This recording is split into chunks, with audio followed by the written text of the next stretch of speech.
احادیث شریفہ میں اس کی بڑی فضیلتیں آئی ہیں. چند احادیث پاک ہم آپ کی خدمت میں رکھیں گے. سرکار دو عالم علیہ الصلوۃ والسلام نے یہ ارشاد فرمایا کہ من قرأ القرآن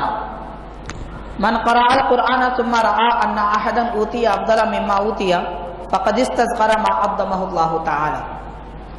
سرکار کا فرمان عالی شان ہے کہ اللہ تعالیٰ نے جس کو قرآن پڑھنے کی توفیق دی، یعنی وہ آدمی جو قرآن پڑھتا ہے یا قرآن یاد رکھتا ہے، حافظ قرآن ہے یا قرآن پڑھنے والا ہے یا قرآن پر عمل کرنے والا ہے یا قرآن کا علم رکھنے والا ہے، تینوں قسم کے لوگ اس میں شامل ہوتے ہیں، پڑھنے والے بھی، علم رکھنے والے بھی اور عمل کرنے والے بھی.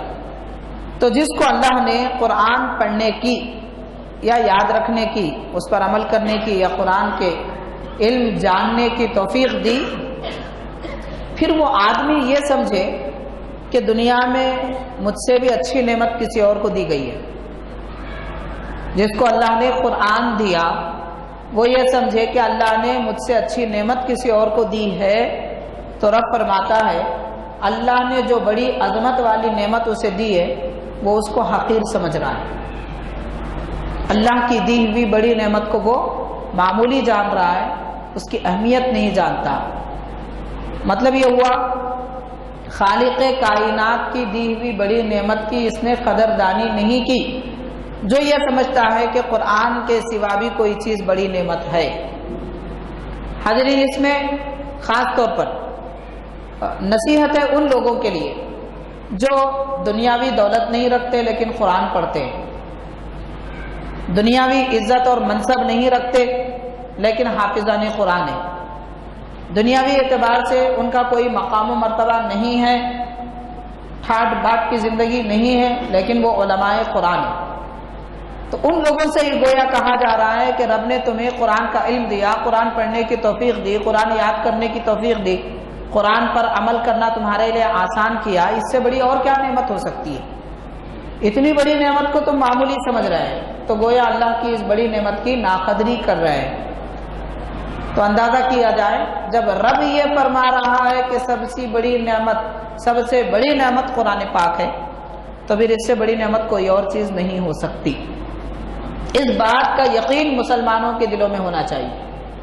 تو اس سے قرآن پاک کی عظمتوں کا، فضیلتوں اور برکتوں کا اندازہ ہوتا ہے، اور یہ پتہ چلتا ہے کہ قرآن جس کے دل میں ہے یا قرآن پڑھنے کی جس کو عادت ہے یا شوق ہے، یا جو آدمی اپنے قرآن اپنے سینے سے لگائے رکھتا ہے، وہ آدمی اللہ کے پاس بڑا قدرداں ہے، اللہ کے پاس اس کی عزت ہے، خالق کائنات کے پاس اسے عظیم سمجھا جاتا ہے. معزز حاضرین، اور ایک حدیث پاک میں حضور پاک علیہ الصلوۃ والسلام کا فرمان عالی شان ہے. قرآن پاک کے متعلق ارشاد فرمایا ما من شفیع افضل منزلۃ عند اللہ من القرآن. قرآن پاک سے زیادہ بڑھ کر اللہ تعالیٰ کے پاس کوئی اور شفیع نہیں ہے. شفاعت اہل اسلام کا مسلمہ عقیدہ ہے کہ انبیاء کرام شفاعت فرمائیں گے، اولیاء کرام شفاعت فرمائیں گے، اللہ کے پیارے جتنے بندے ہیں رب کے دربار میں گناہگار بندوں کے بارے میں سفارش کریں گے، عرض کریں گے مولا اس کو بخش دے، اس کو معاف فرما. یہ جو سفارش کی جاتی ہے اس کو شفاعت کہتے ہیں.